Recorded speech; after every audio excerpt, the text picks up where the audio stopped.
सहयोगी जुड़ गए हैं तमाम जानकारी के साथ। सिद्धार्थ, हम ये मान रहे थे कि जो स्टेटमेंट सोमवार को दिया गया था उसके बाद वो रिकवर हो जाएंगे, हम सबके बीच होंगे, लेकिन आखिरकार ऐसा क्या हुआ जो कल देर रात इतना बड़ा लेजेंड, इतना बड़ा नाम उद्योग जगत का वहां पर एक गैप छोड़ गया और एक बहुत बड़ी क्षति?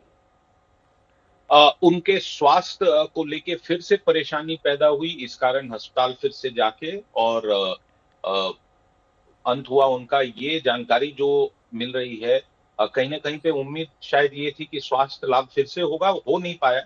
पर जो बड़ा एक सवाल आज की डेट में हम जिसपे ध्यान दें कि इनके जाने के बाद टाटा समूह में क्या बदलाव एक्सपेक्टेड है, और उसमें मैं सबसे पहले ये कहना चाहूंगा कि रतन टाटा जी चेयरमैन एमिरिटस थे इस ग्रुप के कई वर्षों से, इसलिए जितनी सारी कंपनीज हैं इतने बड़े विशाल ग्रुप में, उनमें सब में प्रोफेशनल सीईओज हैं, मैनेजमेंट है, बोर्ड है, और उस जो व्यवस्था से जो चल रही है कंपनीज, और आप जानते हैं कि इतनी सारी कंपनीज, 29-30 कंपनीज तो लिस्टेड भी हैं इस ग्रुप में से, और इतना बड़ा इनका विशाल व्यापार है।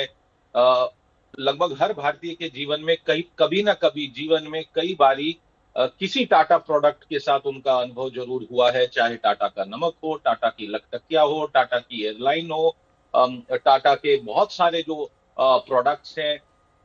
टीसीएस एक एग्जाम्पल अगर हम दे, उस कंपनी की जो इतने लाखों भारतीयों को रोजगार देती है, तो उस एक इतने बड़े ग्रुप के लिए जो सबसे बड़ा संदेश आर्थिक दृष्टि से उस ग्रुप के लेवल पे अगर चर्चा की जाए तो कंटिन्यूटी रहेगी, क्योंकि एन चंद्रशेखरन जी जिनका आपने उल्लेख किया वो चेयरमैन है अब, और ग्रुप जिस प्रकार से बिजनेस कर रहा था उसी प्रकार से करता रहेगा। नेहा। सिद्धार्थ, इसके साथ बिजनेस जगत में एक होता है ना, पासिंग द बेटन। अब ये पासिंग द बेटन एक तरीके से एन चंद्रशेखर के नाम है, लेकिन इसके अलावा टाटा समूह में हमने ये देखा है कि कभी भी रतन टाटा ने ये सीधे तौर पर फिक्स नहीं किया कि उनका उत्तराधिकारी कौन होगा। इसको लेकर कई कयास भी कई बार लगाए गए, लेकिन आखिरकार कोई ये नहीं जानता कि कौन वो एक शख्स है या फिर क्या उनकी पूरी विल में लिखा हुआ है। ये अभी तक क्लियर नहीं है, तय नहीं है। इसके बारे में अगर कोई स्थिति स्पष्ट हो आने वाले वक्त में?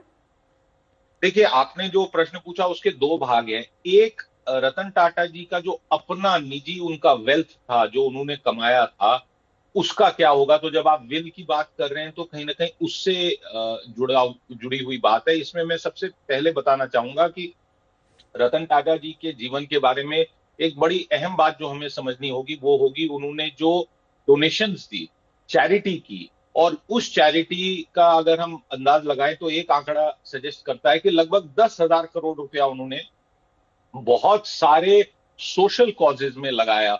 और सोशल कॉज के साथ, क्योंकि टाटा ग्रुप की जो बिजनेस है, कारोबार लगभग 100 देशों में है विश्व भर में, तो उन्होंने कई और जगह पे दिया। जैसे हार्वर्ड बिजनेस स्कूल में $50 मिलियन का डोनेशन देके, मैनेजमेंट स्कूल का जो सर्वप्रथम संस्थान है पूरी दुनिया भर में, वहां पे टाटा चेयर इंस्टीट्यूट की, ऐसी अनगिनत एग्जाम्पल्स हैं उनकी फिलेंथ्रॉफी की, जहां उन्होंने गिविंग बैक टू सोसाइटी का जो एक नारा लगता है उद्योग में, नेहा आपने कवर किया है, वो किया है।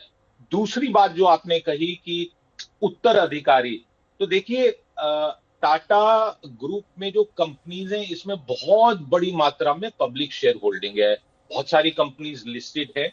टाटा सन्स एक होल्डिंग कंपनी की दृष्टि से चलता है। एक टाटा ट्रस्ट भी है जिनका बहुत बड़ा खुद का चैरिटेबल वर्क बहुत बड़ी मात्रा में चलते आ रहा है। और कुछ साल पहले जब इसको लेके कुछ अटकलें थी, कुछ कयास लगाए जा रहे थे, तो आज की स्थिति में जो करंट सिचुएशन है इसको समझना आवश्यक है। पहली बात कि रतन टाटा चेयरमैन एमिरिटस थे, यानी एक प्रकार से वो ग्रुप में उनके पास एग्जेक्टिव रोल कुछ नहीं था, ना कि डे टू डे और ना ही लॉन्ग टर्म में। चेयरमैन एमिरिटस एक ऐसी उपाधि होती है कि आपने टाइटल दे दिया, फील्ड मार्शल हैं भारतीय सेना में जब जब कभी कभी रहे हैं, उनको कहीं मैदान में खुद उतरने की आवश्यकता नहीं होती है। सो एक ये टाइटल था।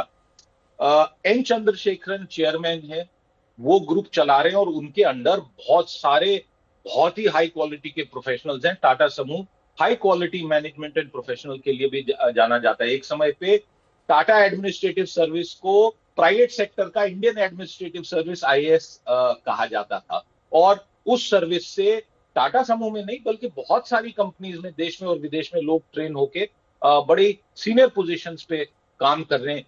तो वो प्रोसेस बिल्कुल वेल एस्टेब्लिश्ड है, वहां पे कोई क्वेश्चन मार्क्स नहीं है। अब सवाल ये उठता है कि यार किसी को चेयरमैन एमिरिटस बनाने की आवश्यकता है क्या इस ग्रुप को? तो ये हमें ध्यान रखना होगा कि रतन टाटा जी के स्वर्गवास के समय उनकी उम्र 86 साल की थी। कंपनी लॉ 75 साल का एक कट ऑफ लगाता है।